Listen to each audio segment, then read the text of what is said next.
بسم الله الرحمن الرحيم. الحمد لله رب العالمين والعاقبة للمتقين، والصلاة والسلام على نبينا محمد وعلى آله وأصحابه أجمعين. أما بعد، فنتابع درسنا من كتاب شرح نواقض الإسلام لشيخ الإسلام محمد بن عبد الوهاب بن سليمان بن علي رحمه الله تعالى، والشرح لفضيلة الشيخ العلامة صالح بن فوزان حفظه الله تعالى. وقفنا عند صاحب المتن رحمه الله تعالى: العاشر، الإعراض عن دين الله تعالى، لا يتعلمه ولا يعمل به. صح؟ دهم از شکننده های اسلام، دهم از شکننده های اسلام که به سبب وای انسان که گویم مسلمان چی میشد؟ مرتد میشود، از دین الله تعالی روگرداندن است، یعنی اعراض کردن است. او را نمی آموزد، اگر گویند که بیاموز نمی آموزد، تعلیم نمی گیرد و تلاش هم نمی کند. ولا یعمل به، به او عمل نمی کند، یعنی بدین عمل نمی کند، یعنی تحتیم با سخن هاست. میفرماید شارح: العاشر هو الاخیر، این اخیرون شکننده هاست. الاعراض عن دین الله، یعنی از دین الله چی اعراض کردن است، رو تافتن، رو گرداندن است. لا یهتم بالدین، یعنی که بدین اهمیت نمیدهد. یهتم اهتماما به معنی چی؟ اهمیت دادن. بدین اهمیت نمیدهد. اکنون شرح میدهد، مثلا بدین اهمیت دادن چیست؟ لا یتعلم. فهمیدی شده؟ این سخنان رو گوش کنید. اهمیت ندادن چیست؟ اهمیت ندادن یعنی تعلیم نمیگیرد. سبحان الله، این مصیبتی که الان انده، تعلیم و دین انسان و هر روز تعلیم گیرد. فهمیدی شده؟ چقدر که انسان تعلیم گرفتن گرفت، همین قدر معلوماتش زیاد شدن میگیره از جهت علم گرفتن. خب، ولو تعلم لا یعمل، اگر تعلیم گیرد با مشکلی در آن است که چیکار میکند؟ عمل نمیکند. لا یعمل. یعرض عن العلم، اولا از علم رو میگرداند. از علم رو گردانیدنش این الکه در او پیدا شدن خصلت از خصلت‌های نصرانی هاست. شخصی که باید کورکورانه و طور خودشون الله را عبادت میکنند. مفهوم؟ ثم یعرض عن العمل، بعد از آن از عمل رو میگرداند، اعراض میکنند. نسأل الله العافیه، شیخ دعا میکند که از الله عافیتمند میپرسیم، یعنی که تندرستی، سلامتی، تنجی میپرسیم که به همین بلا گرفتار نشد. و حتی لو عامل و هو على غیر علم فعلمه ضلال، حتی اگر عمل هم بکند، و حتی لو عامل، اگر عمل بکند و هو على غیر علم، و بی علم باشد، بس عمل او چه؟ گمراهی است. زیرا که انسانی که عمل میکند به یگون سرچشمه از قرآن و حدیث و البته گمراه میشه.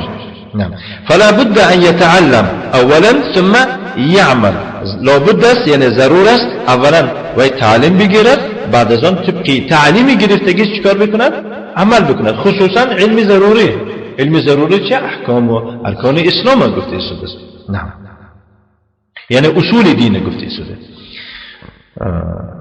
ثم یعمل. اما من اخذ العلم و ترک العمل، اما اون کسی که علم میگیرد و عمل رو ترک بکنه و ترک العمل، فهذا من المغضوب علیهم. دیده چی گفته شده؟ شیخ میفرماید اما اون کسی که علم گیرد، علم دار میشود و عمل کردن ترک بکند، او از زمره کسانی میشود که الله بالایشون غضب کرده است. یعنی از زمره اشخاص میشود، از قطار اشخاص میشود که در زیر غضب الله قرار دارند، هر جا که باشند، بایند، کمبغلند، مسکینند، یتیمند، لیکن در زیر غضب الله هست. و یکی هستند المغضوب علیهم الیهود. نعم.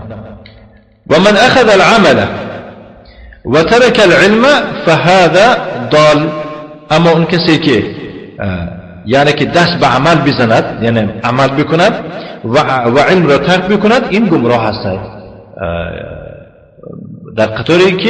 در قطاری چه خیلی که یعنی که یعنی اون گوشه دیستم یعنی که وای مثلا وای یهودی است یا که نصرانی است صحبت درباره یعنی وای اگر مسلمان باشه این خصلت داشته باشه در اون خصلت از خصلت اهل کتاب است فهمیدید و هذا ما نستعيذ منه في كل ركعه این همان است که در هر رکعت از رکعات نماز ما از این خصلتو به الله پناه میبریم که ما را نگه دار گفته از الله میپرسیم و هذا ما نستعيذ منه في كل ركعه من ركعات الصلاه اهدنا الصراط المستقيم ای وفقنا و الهمنا ای الله میگه ما را توفیق بده ما را الهام بده در دل ما انداز میگم که به زبان عادی چیکار کنم ما را راهنمایی بکن الصراط المستقیم بر رفتن راه راست الطریق الواضح البین اون راهی که وای کشاد روشن است بگم پوشیده ندارد تاریکی ندارد لبس ندارد و هو الاسلام مراد از اون چیست اسلام است صراط الذین انعمت علیهم این راهی که ما از تو درخواست کرده اسلام راه کسانی است که تو نعمت خود را به ایشان ارزانه بخشیدی و هم النبیون پیغمبران است و صدیقون و راستگوها هستند نگاه کنید ما الله میپرسیم که اینجا نقطه مهم است بچه‌ها گوش کنید ما از الله میپرسیم که ما میخوایم به یک راه ما رو در یک راه اندازی که انصاف ماتی که ما در راه رویم که به همین راه پیغمبران رفته باشند همه خلاصه و چهار طایفه مخلوقاتی بزرگ به این راه رفته هستند یعنی پیغمبران و صدیقون راستگوها اکو آیا میشود که ما الله را خود ما پرسیدیم که ما را راستگو بکن با خود ما چیکار کنیم دروغ گفته کردیم هیچ طوری نمیگیرد که یک انسان راستگویی را از الله برای چی درخواست میکند برای راست گفتن اکنون میگوید که به این راه رفتگی کسا صدیقون راستگو هستند و شهدا به این راه رفتگی شهیدا هستند و صالحون به این راه رفتگی چهارم طایفه یعنی شخصان شایسته صالح نیک آدمای خوب تمام عملشان طبق نشان دادی الله حق سبحانه و تعالی خالص انجام دادگی عملشون دیده یعنی این راهی که ما پای برده استادیم این راهی غریبی نیست راهی غریبی منش خیره راهی غریبی یک راهی که یکم برده همین راه افتیدگی هستیم هیچ نمیدونیم که یعنی که کجا میبرده باشد نه این راه ما یکم انسان نیستیم که به این راه رفته ایستادیم این راهی همه پیغمبران همه صالحان همه صدیقین همه شهدا به این راه رفته ایستادن ما امیدوار هستیم که ما هم نصیب دار شویم که اقلا از گروه صالحا شویم اقلا از گروه شهدا شویم اقلا از گروه صادقا شویم که از گروه انبیا نخواهیم شد یعنی پیغمبر زاده نخواهیم شد گفتنی ما اون معنی لیکن در قطار اونها با هستیم انشاءالله آمده پیغمبر علیه السلام یک نفر پرسید که چی میگه چی میفرماید که یک کس آرزومند مجلس شما هست ولی که امکانه ندارد اومدن دایم دوست میدارم که خطی شما شنم امروز ما خطی پیغمبر شسته نمیتوانیم این حدیث معنا ندارد که اکنون فقط این به دوران کسانی بود که و یا در حیات پیغمبر علیه السلام بودن گفت که یا رسول الله گفت چی میفرماید در شأن اون کسی که دوستدار مجلس علم شما هست ولی که امکانه ندارد اومدن نمیتواند پیغمبر علیه السلام چی فرمود برای المرء مع من احب انسان همراه دوستدارش است یعنی مجلس ما رو دوست داری امکانیت واقعا عذردار باشی که نتوانی اومدن تو همراه ما هستی در روز قیامت همراه ما هستی در روز قیامت به سبب چی؟ به سبب محبت به مجلس پیغمبر علیه السلام امروز پیغمبر علیه السلام وفات کرد هر جا که قال الله و قال رسول الله اونجا مجلس پیغمبر علیه السلام است باید که ما تلاش و کوشش مجلس علم باشه مفهوم؟ فهمیدید؟ از همین لحاظ یعنی که صراط الذین انعمت علیهم راه کسانی که تو نعمتت رو به ایشان ارزانی بخشیدی یعنی نعمت نصیب دار شو کرده که ایشان به این راه رفتن همین راه ما از تو درخواست میکنیم غیر المغضوب علیهم ولا الضالین یعنی اون راهی که ما درخواست میکنیم از الله و این نه راهی کسانی است که غضب الله بالای ایشان باشد و نه راهی کسانی است که ایشان گمراه شدگی هستند یعنی مراد از کسانی که غضب الله بالایشان است الیهود و مراد کسانی که گمراه هستند و یا نصرانی یهود مغضوب علیهم گفت برای خاطر اون که با علم داشتن عمل نکردن طبق علمشون و نصرانی ها الله تعالی گمراهشون گفت زیرا که وایها علم ندارن در اساس بی علمه یا گفتیم بی اساس و یا چیکار میکنن عمل میکنن به طور خودشون کورانه. فمن اعرض عن دین الله لا يتعلمه ولا يعمل به، کسی که روگردان شود از دین رو تابد او را تعلیم نگیرد و به او عمل نکند فانه یکون مرتدا عن دین الاسلام، و مرتد از دین اسلام میشه. فهمیدید؟ والله جل وعلا يقول، الله عز وجل میفرماید ومن اعرض عن ذکری ای عن دینی فان له عیشة و حیاة ضنکا ای ضیقة شدیدة، کسی که از دین من روگردان شود، از یاد من روگردان شود، البته برای او چخل زندگی میبخشیم، حیات میدیم که حیاتش به قشاقی، به تنگی، به یعنی که خانه خرابی میگذرد. اعرض عن ذکری یعنی از ذکر من روگردان شود، معناش این که لم یتعلمه، تعلیم نمیگیرد و لم یعمل به و به او دین عمل نمیکند. والذین کفروا عما انذروا معرضون، اون کسانی که کافر شدن از چیزی که ایشان را میترساندیدن رو میگرداندن. لاهون یعنی که بی اهمیتی میکردن. نه. و من اظلمو نیز میفرماید و من اظلمو و دلیل قوله تعالی اینه که شارح میفرماید ومن أظلم ممن ذكر بآيات ربه، قول الله تعالى ومن أظلم ممن ذكر بآيات ربه، كيس ظالم تر، این استفهام تنکیر میگویند، یعنی لا احد اشد ظلما، یگان کس ظلم سخت کردگی نیست از اون کسی که، یعنی یگان کس ظالمی سخت نیست از اون کسی که یعنی که به او موعظه میکنن، ممن ذکر، او را نصیحتش میکنن، موعظش میکنن، نصیحتش میکنن، بی آیات ربه، آیات پروردگارش در پیشش میخوانن، یعنی قرآن رو میخوانن. قال الله چی گفته، پیغمبر چی گفته، میگن برایش ثم اعرض عنها، بود در برابر اینقدر نصیحت از قرآن و حدیث چیکار میکنه؟ ترک قبول این نصیحت ها میکنن، ترک قبول این آیات میکنن. إنا من المجرمین، البته ما از این گناهکارها، از این جنایتکارها انتقام میگیریم، یعنی اینا را عقابشون میدیم، عذابشون میدیم. انتقام یعنی که این صفت حقیقی ثابت است برای الله عز و جل کما یلیق به، چه که به الله خودش لایق است، یعنی انتقام گرفته قصاص میگیریم. اعرض عنها بعد ما ذکر بها، چون که این چیکار کرد؟ رو گردان از آیات الله. کدوم وقت؟ بعد ما ذکر بها، بعد از اون که او را نصیحتش کردن این آیات، حمد و نصیحت گفتم برایش. نعم. و هناك انسان لا يتعلم من باب الكسل، انسانی هست در اینجا که مثلا بعضا انسانی هست که یعنی تعلیم نمیگیرد، اگر پرسیده ماند یا که اهمیت داده باشد، من باب الكسل، از تنبلی، از دنگاسگی.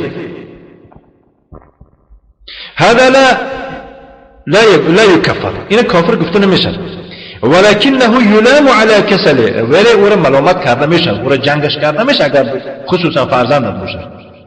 برای چی؟ این ملامت برای چی؟ برای تنبلیش، که این تنبلی اساس به کفر بردنش ممکنه مثلا.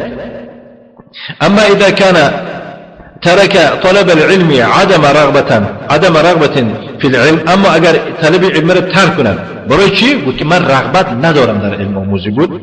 هذا هو الاعراض والعياذ بالله، نعوذ بالله. این نصیحت ما خوندیم، من برای خود ما حکم و برای فرزند ما و برای اهل نزدیک و دور.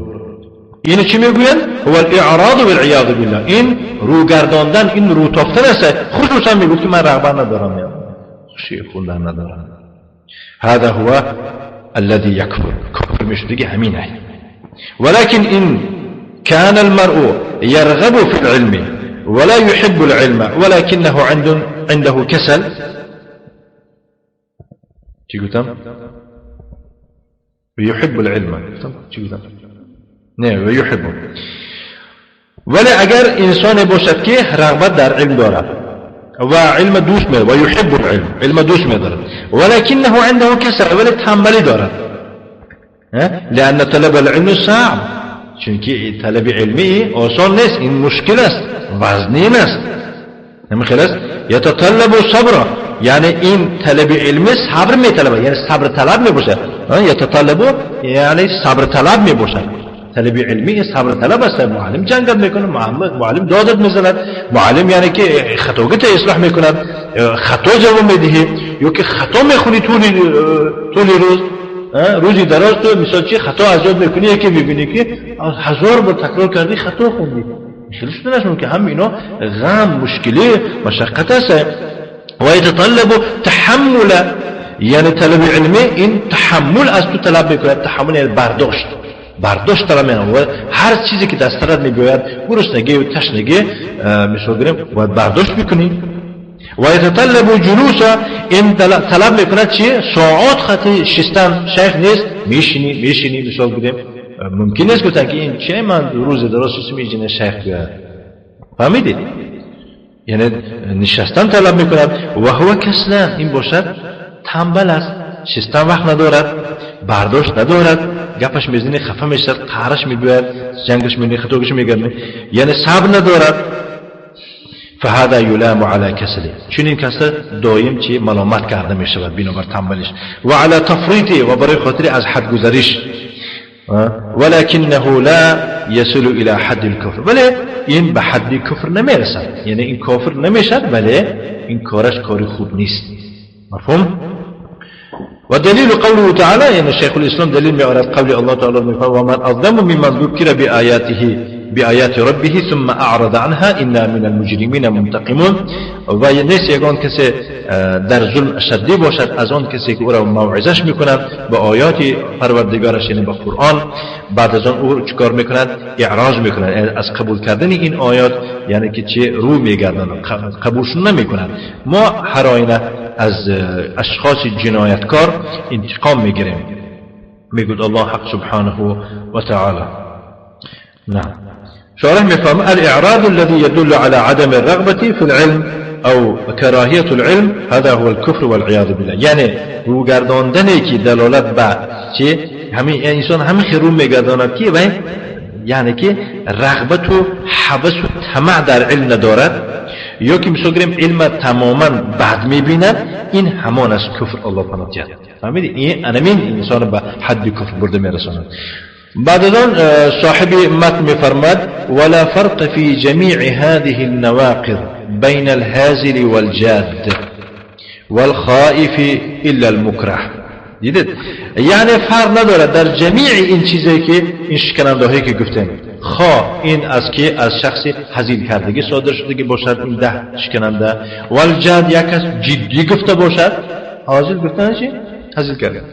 والخائف یا که ترسیدگی، همچون ترسیدن مثلا دو بیکنشون داده چیکار کرده، تمام یک کلمه کفر زده، یا که مثال گریم فلان شیخ برای خود چی واسطه قرار داده، یعنی این کارهایی که کفری که گذاشتن.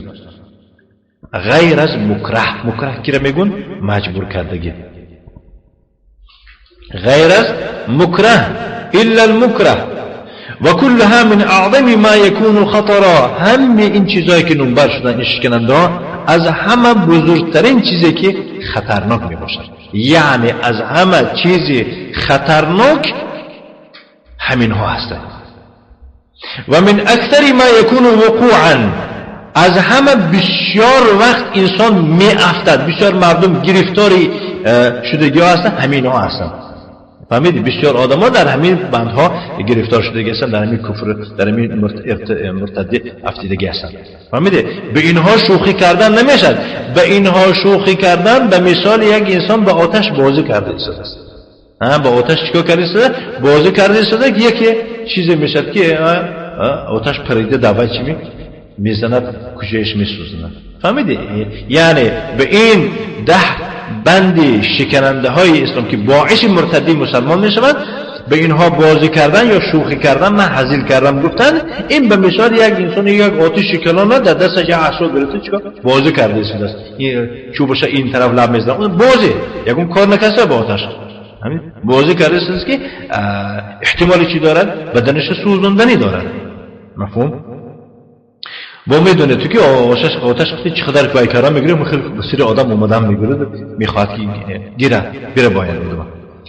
فینبغی للمسلم ان یحذرها، بنابراین لایق است برای مسلمان چیکار کردن؟ ان یحذرها، از اینها احتیاط بکند، و یخاف منها علی نفسه، از اینها خوف بیارد به مقابل نفسی خود. یعنی از اینها باید که این مسلمان چی بترسد که اینها مقابل نفسی او هستند، یعنی اینا جونش به مقابل جان او هستند. و یخاف، باید که از اینها بترسد که اینها مقابل نفسی خودش هستند. نعوذ بالله من موجبات غضبه، ما پناه میبریم به الله تعالی. این شیخ الاسلام گفته است، ما پناه میبریم به الله از اون کارهایی که موجب غضب او هستند، یعنی که باعث به غضب او، یا که سبب آن می شود که به غضب الله گرفتار می شود، و علیم عقابه، و سبب آن می شود به عذاب دردآوری او انسان گرفتار می شود. و صلی الله علی خیر خلقه محمد و علی آله و صحبه و سلم. شارح می فرماید لا فرق في هذه النواقض العشرة او العشرة بین الجد، یعنی فرق نداره درباره این شکننده های دهگانه یا این 10 شکننده بین جدی، یعنی که خواه از دهان یک کسی برآمده باشد که و جدی، یعنی شوخی نکرده ایستاده است. الذي يقصدها ما يقول او يفعل، یعنی اون کار رو کرده ایستاده است یا که اون کار رو گفته ایستاده است، قصداً کرده ایستاده است، اینو جدی میگم. یا که حاضر کرده است، حاضر اون کسی میگه که وهو الذي لا يقصد، یعنی مقصدش این کار نیست، هم تو شوخی کرده است. و انما يفعل هذا من باب المزح واللعب، این کار کرده است از جهت بازی و شوخی، یعنی شوخی کردن میگه بگه پرسی. و فی هذا رد على المرجئه الذين يقولون لا يكفر حتى يعتقد بقلبه، در همین سخن رد است علیه مرجئه ها. مرجئه اون کسانی هستند که میگویند کافر نمیشود تا به قلبش اعتقاد نکند. فهمیدی؟ تا به قلبش اعتقاد نکند میگن، یعنی که پرسی نکنه که به قلب تمامی کرده شده. فهمیدی؟ لا فرق بین الجد والهزل، خلاصه یعنی فرق نداره بین کسی جدی و بین شوخی کننده او الخائف، یا که خائف که رو میبین ترسنده. الذي يفعل هذه الاشياء دفعا للخوف، نگاه کن اون کسی که این کارا رو میکنه برای خاطر یکون خوف و ترس و هراس از خودش دفع کردن. فالواجب علیه ان یصبر، واجب به او چیست؟ باید که صبر بکنه، صبر کنه، هیچ چیز نترسه. یک دو بین که 10 دو بین که باید نترسی، نمیشکنی، نمیمری. مثال الا المکره، غیر از کسی مجبور کردگی. مکره کی رو میگن؟ اون کسی رو میگن که او را مجبورش کردگی. ای یعنی اذا اکره ان یقول کلمه فیها کفر، اگر او را مجبورش بکنه یک کلمه رو بود که در اون کلمه چی باشد؟ کفر باشد. الله را نشان میده. برای مثال یا چی یک بوته میگه که تا خدا نبی نمیگذره، برای مثال ولم يمكنه التخلص من الظلم، هیچ دیگه راهی خلاصی ندارد از این ظلم، غمش داده است الا بها، مگر همین کلمه کفر بود به خلاص میشن. یعنی انسان باید درک کنه، حس کنه که یعنی که جانش به خطر آمده است. فرخص له الله في ذلك، در این مسئله الله تعالی برایش رخصت داده است، یعنی اجازه داده است کلمه کفر بود و جانش خلاص شد. من کفر بالله من بعد ایمانه، کسی کافر شود بعد از ایمانش، الا من اکره، مگر کسی که چی او را مجبورش بکنن، یعنی که مجبورش به کافر شدن. و قلبه مطمئن بالایمان، ولی قلب او چه؟ به ایمان آرام است، یعنی راضی است به ایمان، نفسش آرام است به ایمان، یعنی که یگون پرابلم نیست، هر چی گفته شده است زبانش گفته شده. فهمیدی که او را مسلطش میکشن نشوخی. نعم بهذا الشرط، یعنی که به همین شرط و یکون قصده دفع الاکراه فقط، یعنی مقصدش فقط این ناخوشی، این اجباری را، مجبوری را فقط دفع کردن است و خلاص. الا ان قلبه لا يعتمد بما يتلفظ به، یعنی ولی قلبش باشد تکیه نداره به اون تلفظی که به زبانش کرده. چی؟ من چی گفتم؟ لا يعتمد، نه لا يعتقد، یعنی قلبش چی؟ اعتقاد نداره، یعنی تکیه نداره، اعتقاد نداره، باوری نداره اون چیزی که به زبانش گفته شده و قلبش تماما دیگر چیزی گفته شده. فهمیدید؟ نعم. و همچنین دیگر شرطش آن است که به شرطی که با نیتش، قصدش آن نباشد راضی کردنی همون کافرها، همینا راضی شوند، مایلش خودمو که همینا راضی شوند، نه، روزگی بیار پروا نکنه، یعنی جان خودش برای خلاص کردن ببینه جانش در چی باشد، در خطر باشد. مفهوم؟ كما حصل لعمار بن ياسر الذي سبب نزول الآية فيه رضي الله عنه. خیلی که این حادثه روی داد برای عمار بن یاسر که سبب نزول آیات در حق وی بود رضی الله عنه.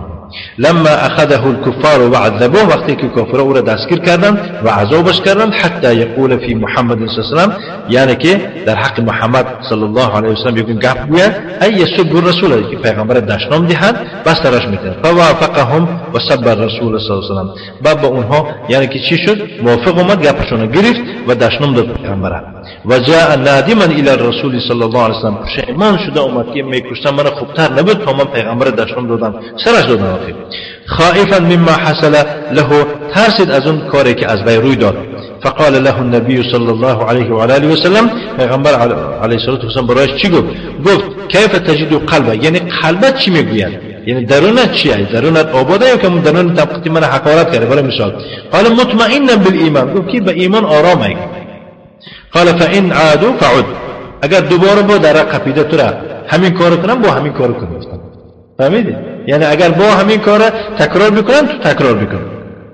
ابن رضا في المصنف وابن سعد والحاكم والبيهقي وابن نعم ابن ساكن وأوردوا السيوطي في الدر الناصر أمين والروايات كدست. وأنزل الله تعالى نازل آيات زيرنا إلا من أكره، يعني كافر نمشد کسی که ورا مجبورش بکنه قلبش آرام باشد به ایمان.